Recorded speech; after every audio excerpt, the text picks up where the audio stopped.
और मेरे प्यारे भाइयों, तो कैसे हो तुम और तुम्हारे नमूने दोस्त? क्योंकि ये साल है तुम्हारी दोस्ती का आखिरी दोस्त, तो अपने नमूने दोस्त को बिल्कुल मत भूलना। और स्कूल से बिछड़ने के बाद उनको लेटर वगैरह लिखते रहना। अरे भैया, व्हाट्सएप के जमाने में लेटर कौन लिखता है? अरे लिखते हैं भाई, कुछ लोग लिखते हैं, जैसे कि हमारे लैंचो चाचा लिखते हैं। उन्होंने तो भगवान को ही पत्र लिख दिया। तो यार, आज की कहानी का नाम है ए लेटर टू। तो शुरू करते हैं। पूरे के पूरे वैली पर, यानी कि पूरे के पूरे पहाड़ पर एकमात्र घर था जो कि हमारे लैंचो चाचा का था, जहां से तुमको बहती हुई नदियां, पके हुए मकई के खेत, जिसमें फूल जो लगे हुए थे वो दिख रहे थे। और ये फूल बता रहे थे कि इस साल मक्के की खेती बहुत ही अच्छी होने वाली है। कमी थी तो बस एक चीज की, एक बौछार बारिश की। जैसे ही एक बौछार बारिश हो जाती, फसल बम बम हो जाता। लेकिन अफसोस, पूरे दिन हमारे लैंचो चाचा नॉर्थ ईस्ट डायरेक्शन में देखते रहे कि कब बारिश होगी, कब बारिश होगी। और देखते ही देखते रात हो गई।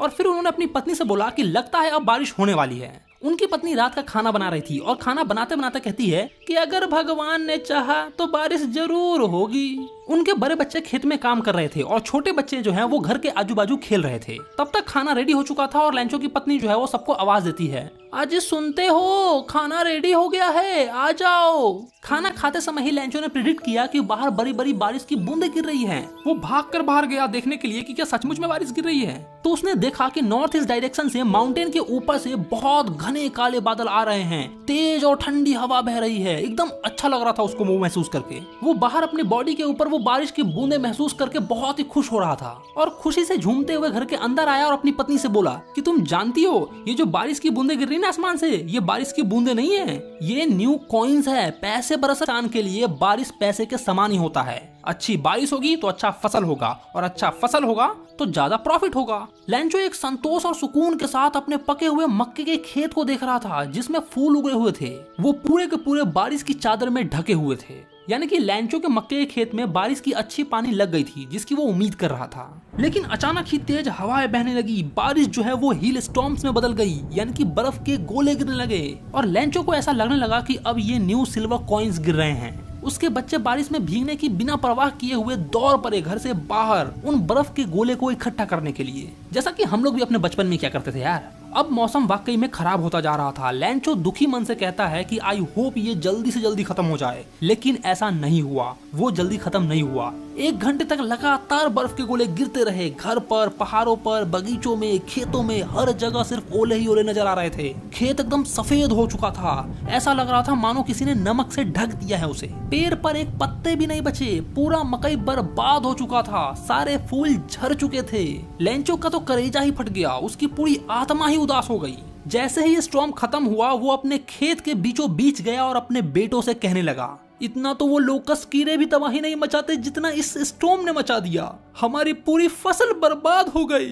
हम लुट गए, तबाह हो गए। इस साल हमारे पास खाने के लिए एक मकई का दाना भी नहीं होगा। लोकस्ट, जो कि एक कीड़ा होता है जो पूरे मकई के खेत को बर्बाद कर देता है, राम जी के घोड़े जैसा कुछ। तो लैंचो वही अपने बेटे से कह रहे हैं कि ये कीड़ा भी उतनी बर्बादी नहीं करता जितना ये बर्फ के गोले ने बर्बाद किया है। ये रात एक दुख भरी रात है। हमारे सारे काम पर पानी फिर गया। यहाँ कोई है भी नहीं जो हमारी मदद कर सकता है। इस साल हम भूखे मरने वाले हैं। मैं तो लुट गया, बर्बाद हो गया है भगवान।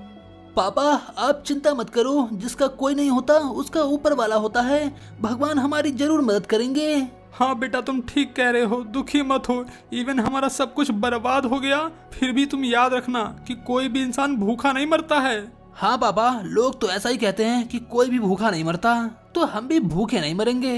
लैंचो पूरी रात अपनी एकमात्र आखिरी उम्मीद के बारे में सोचने लगा, जो कि थी भगवान से हेल्प। क्योंकि उसे और हमें भी बचपन से यही बताया गया है कि कोई देखे या ना देखे, लेकिन ऊपर वाला सब देख रहा है। हालांकि लैंचो दिन भर बैल की तरह खेत में खटने वाला इंसान था, लेकिन फिर भी वो थोड़ा बहुत लिखना और पढ़ना जानता था। अगले संडे सुबह होते से ही लैंचो एक लेटर लिखने लगा, जिसे वो खुद टाउन में जाकर और पोस्ट ऑफिस में जमा करने वाला था। ये लेटर किसी और को नहीं लिखा जा रहा था, बल्कि भगवान को लिखा जा रहा था। A letter to God. उसने कुछ ऐसा लिखा, भगवान, यदि आप मेरी सहायता नहीं करोगे तो मुझे और मेरे परिवार को इस साल भूखे रहना होगा। मुझे अपने खेत में फिर से अनाज बोने के लिए और सफल आने तक अपना गुजारा चलाने के लिए 100 पेसोस चाहिए, क्योंकि बर्फ के तूफान के कारण मेरा पूरा खेत जो है वो बर्बाद हो चुका है। और इन्वेलप के ऊपर उसने लिखा टू गॉड, और फिर उस इन्वेलप के अंदर में उस लेटर को डाला और टाउन लेकर गया, पोस्ट ऑफिस गया, वहां से स्टैम्प कलेक्ट किया, उस पर चिपकाया और मेल बॉक्स में डाल दिया।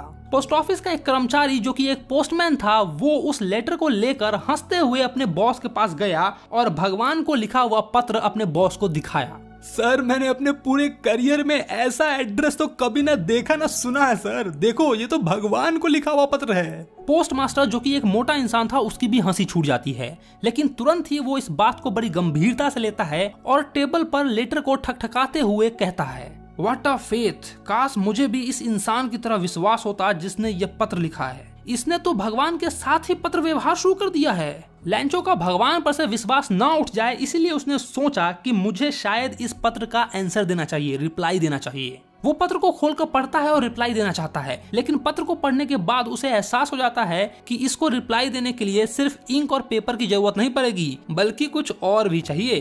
क्योंकि भाई लैंचो ने तो 100 पेजोस मांगे थे ना, तो उसने अपने कर्मचारियों से कुछ पैसे मांगे, अपनी सैलरी का कुछ हिस्सा भी उसमें डाला और अपने दोस्तों से भी कुछ मदद लेकर जैसे तैसे कर आधे से थोड़ा सा ज्यादा, यानी कि जितना लैंचो ने मांगा था उसके आधा से थोड़ा सा ज्यादा जुटाकर उसको पैक करके और एक पेपर पे गॉड का सिग्नेचर करके इन्वेलप में रख दिया। अगले संडे लैंचो पोस्ट ऑफिस जल्दी आ गया। पोस्टमैन जाकर लैंचो को खुद से वो लेटर देता है। ये सारा नजारा पोस्ट मास्टर अपने कैबिन में बैठकर संतुष्टि रूप से देख रहा था। वो ये सोच रहा था कि हमने एक बहुत ही अच्छा काम किया है और वो बहुत ही अच्छा फील कर रहा था। लैंचो लेटर खोलता है और उसमें पैसे को देखता है। पैसे को देखकर वो बिल्कुल भी हैरान नहीं हुआ, क्योंकि यार उसको भगवान पर इतना विश्वास था। उसको ये विश्वास था कि भगवान पक्का से ही पैसे देंगे। लेकिन जैसे ही उसने पैसे को गिना, वो गुस्सा हो गया। उसने सोचा कि भगवान ऐसी गलती तो बिल्कुल भी नहीं कर सकता है और मैंने जितना मांगा है उससे कम भी नहीं दे सकता है। तो वो तुरंत ही पेपर और इंक मांगने के लिए विंडो पर गया और पब्लिक टेबल पर बैठकर लेटर को लिखने लगा। उसके माथे की झुर्रियां साफ साफ दिखाई दे रही थी, यानी कि जब वो लिख रहा था तब उसके फेस के एक्सप्रेशन जो है ना,